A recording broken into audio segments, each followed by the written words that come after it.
Tell me a little bit about the relationship you built with Max Coffer and kind of development you've seen from him behind the plate. It's definitely been something in the works for since ever he stepped on campus. Just because, I mean, I'm 21, will be 22 this summer, and he's just got his driver's license a couple years ago, and it's just trying to build that relationship. But he's done a great job every time he's went out, and I'm sure it's been tough for him adjusting as well. But he's done a really good job of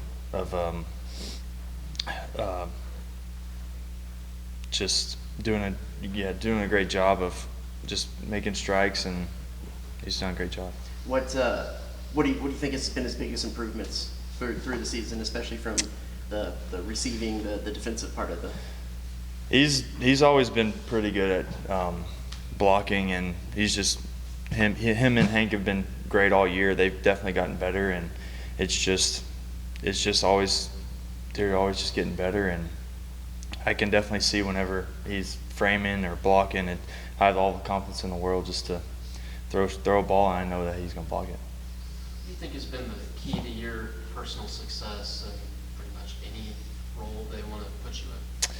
Like our three pillars that we have right now is pitch ahead, pitch down, and compete, and that's just what I've taken to heart, and that's what I've done my whole life, is just making sure I'm in the zone, making sure I'm at the bottom of the zone. If they hit it, oh well, I have a great defense behind me, let them make plays, and you can't control outs, you can only control execution of pitches, and that's what I'm trying to do.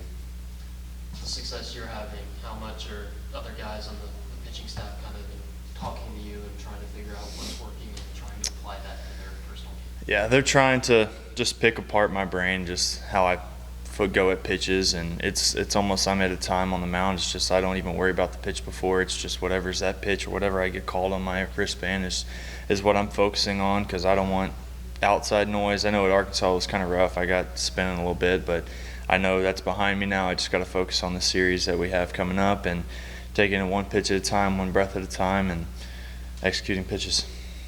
How much have you looked at this Florida lineup that you're going to face this weekend, and what seemed to be the challenge that such a talented order presents? I've looked at them a little bit. It's the same as every weekend in the SEC. It's going to be a grind every single weekend. So I know if I just make pitches like I always have been, it's going to be a pretty good result. But if I don't make pitches, leave balls up, I know that they can hit really well. So I just got to execute pitches, and I know that I'll be just fine.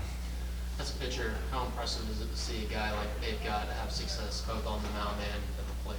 That's definitely what pitchers dream of, POs dream of. But just seeing him and what he's been doing this whole year, it's been unbelievable. But we just, as a staff, we just have to come together and don't let what they have affect us, and just go out there and do what we do. One more, going back to Max. I know you mentioned you're 21, 22. He just got out of high school. Do you sense, is there that off the field that I can tell that he's just out of high school? Is that something y'all joke around with, or did he integrate right in and seem like he's just the same age as some of the older guys? He's definitely come in and done a really good job of just adapting to his environment. And I mean, lovely guy. He's a great guy off the field, great guy on the field, always pulling for you, always coming to the mound with positive things to say, saying that nobody can beat you, put all the trust in me, I'll get you where you want to go. But he's definitely done a great job and come in here and just adapted to everything. It's been fun to watch.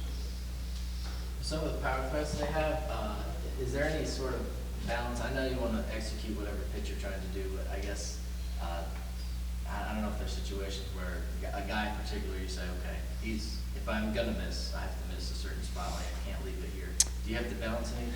Yeah, there's definitely Coach Yeski. He has all the stuff on that, but going into the series, everybody has their weakness, and every pitcher has their strength, and so you pitch to your strengths or you pitch to their weaknesses. It's just and it's just like what you attack the hitters with, and what they get. If you get them out, they might be sitting on that the next at bat. But it's a game within a game, every single pitch. Well, out of left field, but with the band and the pitch clock, can you shake off a pitch now, or is it like you see it on there, you got to throw it? I haven't gotten to a chance where I've had to shake it off because I just put all my trust into Coach Yeski because he has all the scouting reports and everything. But I haven't gotten to a spot where I need to shake them off. But with it only being 20 seconds between each pitch, I don't know if there's going to be time to shake off and then have him send another one. But there's times where I get a sign and then I'm going through and he's buzzed it again while I'm in mid windup, and I'm like, oh, he may have called a different pitch, but it's definitely something to adapt to. But I think I've done a pretty good job with it.